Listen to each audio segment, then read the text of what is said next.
Vinara wa upinzani, wanaharakati pamoja na familia za vijana wa Gen Z walioaga dunia katika maandamano ya Juni 25 wameandaa maandamano hadi katika majengo ya bunge jijini Nairobi ili kuwakumbuka walioangamia katika maandamano hayo, wakisema waliuawa kwa kutetea haki yao. Familia za walioaga katika maandamano hayo wakiwemo Kennedy Onyango, Rex Masai pamoja na wengine, wakitaka serikali kuwapa haki ya wanao kwa kuhakikisha waliotekeleza mauaji hayo wamekumbana na sheria.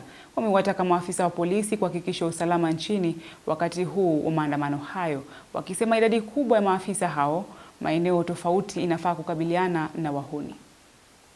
Wakenya wanapoadhimisha miaka miwili baada ya baadhi ya vijana wa kizazi cha Gen Z kuaga dunia katika maandamano ya kupinga mswada wa fedha mwaka 2024. Vinara wa upinzani, wanaharakati pamoja na familia za vijana wa Gen Z walioaga dunia katika maandamano hayo wameandaa maandamano hadi katika majengo ya bunge jijini Nairobi ili kuwakumbuka walioangamia katika maandamano yale, wakisema waliuawa kwa kutetea haki yao. Our only objective today is to go and lay the wreath in the company of the victims, the relatives of victims, and we hope that it will go on as peacefully as it looks. This is a day when we come out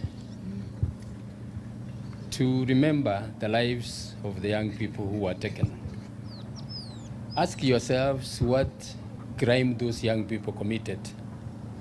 Just to say that life had become impossible for Kenyans.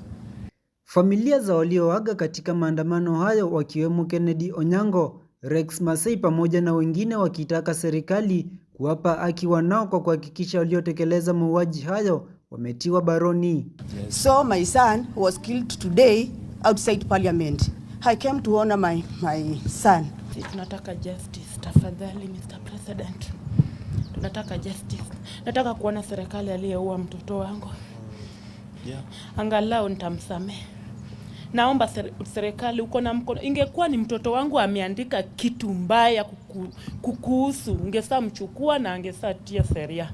Lakini ni yeye aliwawa na mimi ni mtu wa chini na sina cha kufanya. Niko tu na siku ya kumkumbuka kama leo. Hata hivyo, wakitaja kuwepo kwa idadi ya juu ya maafisa wa polisi kuwazuia wananchi kuzuru jiji la Nairobi, wakisema maafisa hao wanafaa kuhakikisha usalama jijini pamoja na kuzuia uporaji. There are such barriers, there is so much police presence. It is inconceivable that there can be any looting or any damage to property, or any attack when there is so much police presence. So we are telling you, IG and your entire police force, we expect total cover and security as we go to lay the wreaths. We are Kenyans, we are taxpayers. Wameshikilia kwa juhudi zao za kuhakikisha tarehe 25 Juni ni sikukuu nchini Kenya sasa zimefua dafu, kwani hakuna chochote kinachoendelea nchini, na hatua ya maafisa wa polisi kuwazuia wananchi kuzuru maeneo tofauti imechangia pakubwa kufanikisha hayo.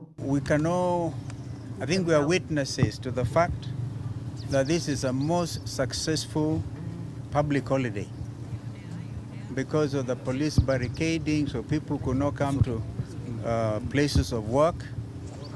And so on our part, we commit that when we take over next year, God willing, we shall formalize this day to be a proper public holiday. Isaac Musyoka, Undugu TV.